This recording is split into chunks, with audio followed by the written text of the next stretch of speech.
Good afternoon students. Holi खत्म हो गई है। होपफुली आप लोग फाइनल जो स्ट्रेच है 38 डेज उसके लिए कस के लग गए हैं। मैं आपको एक स्पेसिफिक क्वेश्चन का आंसर इस वाले वीडियो में करना चाहता हूं कि आपको अब से लेके नीट 2024 जो 5 मई को है कितने टेस्ट लिखने चाहिए। हर जाने की तैयारी का लेवल अलग अलग है। आपको खुद से किसी और के साथ कंपेयर नहीं करना। आपको खुद को टॉपर वीडियोस देख के पिछले सालों के खुद के लिए कुछ भी डिसाइड नहीं करना। मैं आपको इस वाले वीडियो के थ्रू एक तरीका बताने की कोशिश कर रहा हूं। आपके 400 आ रहे हैं, 450 आ रहे हैं, 300 आ रहे हैं, 350 आ रहे हैं, 500 आ रहे हैं, 550 आ रहे हैं, 600 आ रहे हैं, 650 आ रहे हैं, 700 आ रहे हैं, 720 आ रहे हैं। आपको कितने टेस्ट लिखने चाहिए? इस वाले वीडियो में मैं इस वाले क्वेश्चन का आंसर करने की कोशिश करूंगा। सबसे पहले ये देखिए, जो हमारी हाई यील्ड टेस्ट सीरीज जो आप क्लासरूम में भी जाके लिख सकते हैं, 105 सेंटर्स अक्रॉस द कंट्री, उसके अंदर जो टेस्ट बचे हुए हैं ये सारे 7 फुल सिलेबस टेस्ट बचे हुए हैं। देखिए, तो 31 मार्च संडे है, 7 अप्रैल संडे है, 14 अप्रैल संडे है, 21 अप्रैल संडे है, 28 अप्रैल संडे है, और 5 में ये आप सब लोग जानते हैं ये भी संडे है ना। फर्स्ट संडे ऑफ में इस दिन आपका नीट का एग्जाम है। बाय द वे, जो भी पोस्टपोनमेंट की राग गा रहे हैं मत करो ऐसा, है ना। तो अब से लेके नीट एग्जाम तक 5 हफ्ते और इस वाले हफ्ते के 3-4 दिन, 5 संडे है, छठे संडे को आपका एग्जाम है। ठीक है। मैं पहली चीज आपको ये रेकमेंड करना चाहता हूं, प्लीज क्लास में जाके टेस्ट लिखिए। जितने लोगों ने अभी तक क्लासरूम टेस्ट नहीं लिखे, they will unnecessarily get scared, get under pressure जब वो नीट के एग्जाम के अंदर पहली बार जाके क्लास में टेस्ट लिखेंगे। मैं आपको स्ट्रांगली, आपको लगेगा सर आप क्यों अपनी क्लासरूम टेस्ट सीरीज में एनरोलमेंट कराना चाहते हैं, मैं बिल्कुल क्लियर हूं इस बारे में कि आपको हमारे क्लासरूम टेस्ट जाके लिखने चाहिए। 105 सेंटर का पीडीएफ का लिंक वीडियो के डिस्क्रिप्शन में है, गूगल फॉर्म का लिंक है, उसे भर दीजिए और जाके वाले टेस्ट लिखते हैं। लास्ट के 7 फुल सिलेबस टेस्ट हैं। It is not very expensive. मैं वापस बोल रहा हूँ, it is not very expensive, पर उससे जो आपको फायदा होगा, every mark is worth its weight in gold.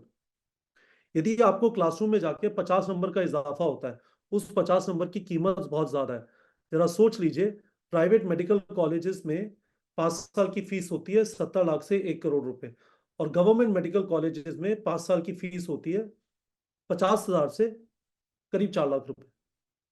ये चीज आपको सोचनी है। मैं बाय द वे हरियाणा के कॉलेजेस की बात नहीं कर रहा, वहां पे अलग ही ड्रामा है।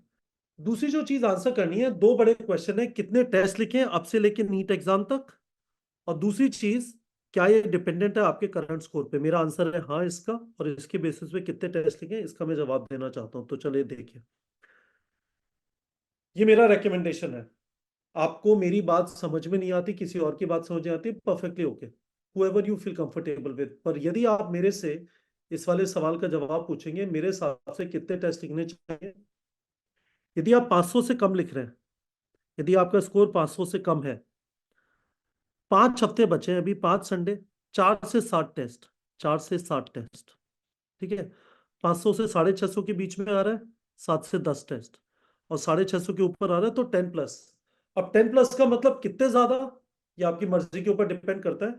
पर मैं आपको मोटा मोटा एक पर्सपेक्टिव ये जरूर देना चाहता हूं कि आपको टेस्ट के बारे में कुछ इस तरह से सोचना है कि, ऐसे देखिए, यहाँ पे मैं आपको बताने की कोशिश करता हूँ इस वाली चीज को।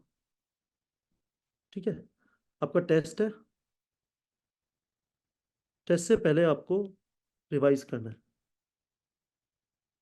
और टेस्ट के बाद आपको पोस्टमार्टम करना है। ठीक है। अब इसमें ज्यादा टाइम नहीं जाता है ना। आपको पता है 3 घंटा 20 मिनट या 200 मिनट जो भी बोल लीजिए, है ना, इसमें टाइम जाएगा गाइस। तो यदि आपका 650 के ऊपर आ रहा है रिवीजन, इसका मतलब काफी अच्छा चल रहा है, तो आपको बहुत ज्यादा रिवाइज करने की जरूरत नहीं है। पर जनरली स्टूडेंट्स को मैं ये रेकमेंड करता हूँ कि यदि आपका स्कोर उस वाली रेंज में नहीं है, 650 700 के पास में, 500 550 से 600 आ रहा है, तो अच्छे रिवीजन की जरूरत है। रिवीजन के बहाने आप वो सारी चीजें वापस याद करने की कोशिश कर रहे हैं जिनकी रिस्क है कि आप भूल जाएंगे। तो मैं आपको रेकमेंड कर रहा हूँ 10 से 15 घंटे। ठीक है। और पोस्टमार्टम 2.5 to 3 आवर्स। तो एक्चुअली आप हर एक टेस्ट को देखेंगे तो हर एक टेस्ट बन जाता है करीब 20 घंटे का कार्यक्रम, है ना? तो इस तरह से जरा सोचने की कोशिश करिए कि मैंने यहाँ पे यही चीज बताने की कोशिश की है कि आपके टाइम बचा है 38 दिन, 5.5 वीक्स। नहीं, 2024 छठे संडे को है। 38 दिन में करीब मान लेते हैं आप 500 घंटे पढ़ सकते हैं। आप अपने आप को स्ट्रेच करेंगे, between 450 to 500 hours of studies is possible. यदि आपका सिलेबस कंप्लीशन नहीं हुआ है, this is the most important thing. बाकी सारी चीज़ों के बारे में सोचना नहीं है। ये सारी चीज़ें, यदि आपका सिलेबस कंप्लीशन नहीं हुआ है तो पहला काम तो ये है सिलेबस कंप्लीशन करना है। और साथ में आप टेस्ट लिख पा रहे हैं, जो जो चीज़ें आप कंप्लीट किए जा रहे हैं वो कर सकते हैं। पर यदि सिलेबस कंप्लीशन हो गया है, let's say this is done, ये रहा टेस्ट, है ना? तो लेट्स से आपने डिसाइड किया कि मैं 5 टेस्ट लिखूंगा। तो आपके 5 टेस्ट, तीन, करीब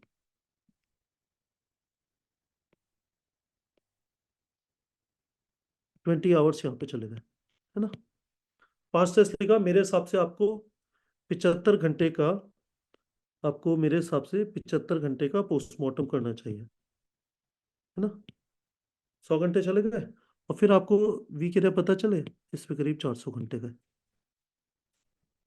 this is the way to look at it. वापस, यदि आपको मेरे से रिकमेंडेशन चाहिए, आप 500 से कम स्कोर करें, 4 से 7 टेस्ट काफ़ी है।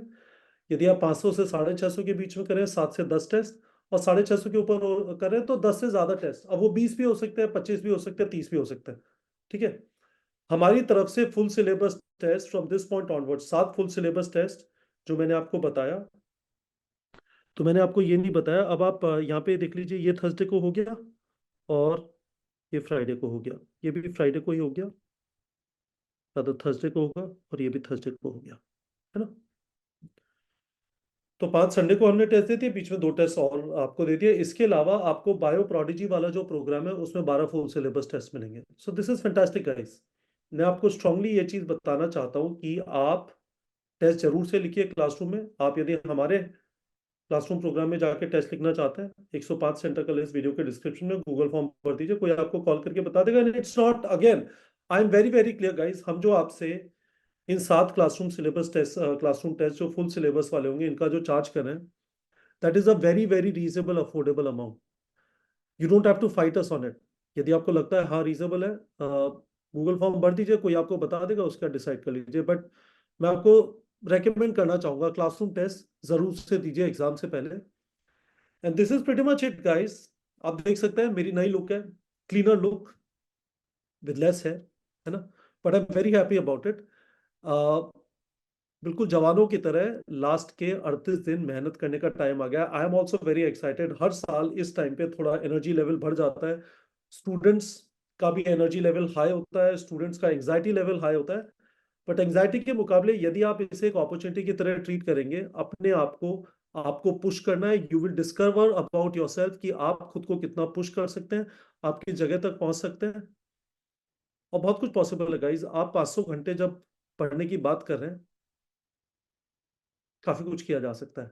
सारी अपनी तैयारी को टेस्टिंग के अराउंड डिजाइन कर लीजिए। टेस्ट दिया, टेस्ट से पहले रिवाइज किया, और टेस्ट के बाद टेस्ट दिया, टेस्ट से पहले रिवाइज किया, और टेस्ट के बाद अपना पोस्टमार्टम किया, पता चला क्या वीक एरियाज है, और उनको फिक्स किया। That is the only way you can improve your score from this point onwards till NEET exam. मेरे हिसाब से इस पॉइंट से भी लास्ट के 1 महीने, 38 दिन की बात करते हैं, 38 दिन के अंदर 50 से 100 नंबर का इंप्रूवमेंट पॉसिबल है। क्योंकि आपकी पढ़ाई काफी सारे लोगों की हो चुकी है। Now it is very very important that we organise our preparation around the fact कि हमें कंटिन्यूसली मेहनत करके रिवाइज करना है, जिससे चीजें भूले ना, और अपने वीक एरिया जो टेस्ट से आइडेंटिफाई हो रहे हैं उनको फिक्स करना है। जैसे जैसे आप वीक एरिया फिक्स करते जाएंगे, उस पर घंटे देंगे। मैंने आपको ये बताया, 400 घंटे की आपको मैंने बात बताई। 400 घंटे यदि आप अपने वीक एरिया फिक्सिंग पे देंगे, there is no reason why your score will not improve. Imagine करिए, टोटल नीट की तैयारी करीब 3000 घंटे की, उसमें से कोई 400-500 घंटे वीक एरिया फिक्सिंग पे दे दे, जो उसे एग्जैक्ट पता चल रहा है टेस्ट से। अपनी मर्जी से मत सोचेगा कि आपके वीक एरियाज क्या है। आपके वीक एरियाज आपको पता चलेंगे टेस्ट लिख के। तो टेस्ट लिखा, टेस्ट के बाद पोस्टमार्टम किया, जो वीक एरियाज निकले उसमें टाइम लगाया। मैं इस वजह से आपसे बोल रहा हूँ, हबड़ तबड़ में मत रहिएगा। मुझे ऐसे लोग होते हैं, 400 नंबर आ रहे हैं सर, और मुझे 40 टेस्ट लिखने, क्यों भाई? रिवाइज कब करोगे, वीक एरिया कब फिक्स करोगे? वही 400 के, यदि आप बहुत ज्यादा टेस्ट लिखेंगे, आपका स्कोर कम है, तो आपके स्कोर में ज्यादा इंप्रूवमेंट नहीं होगा, क्योंकि इंप्रूवमेंट आपका वीक एरिया फिक्स करके आएगा। इंप्रूवमेंट आपका वीक एरिया फिक्स करके आएगा, इंप्रूवमेंट आपका ज्यादा टेस्ट देके रफ्तार बढ़ा के नहीं आएगा। तो hopefully this thing is clear to you guys. Best of luck all of you. ये फाइनल स्ट्रेच है, इसमें अपनी तैयारी सारी इस चीज के अराउंड ऑर्गेनाइज होनी चाहिए कि कैसे ना कैसे अपने वीक एरिया पता चल जाए जेन्युइनली, और उन्हें फिक्स करने का मौका मिल जाए। और कुछ आपका सवाल है इस वाले मुद्दे को लेके, कितने टेस्ट लिखने हैं, क्या बेसिस होना चाहिए, वीडियो के कमेंट सेक्शन में पूछ लीजिए। I would be happy to answer. ठीक है बच्चों, best of luck to all of you. May the brave win. लगे रहिए, कस के मेहनत करिए, ये 500 घंटे तो देना बनता है, और ऑर्गेनाइज होकर दीजिए, and I think you are going to do well on 5th में। Bye bye, best of luck to all of you.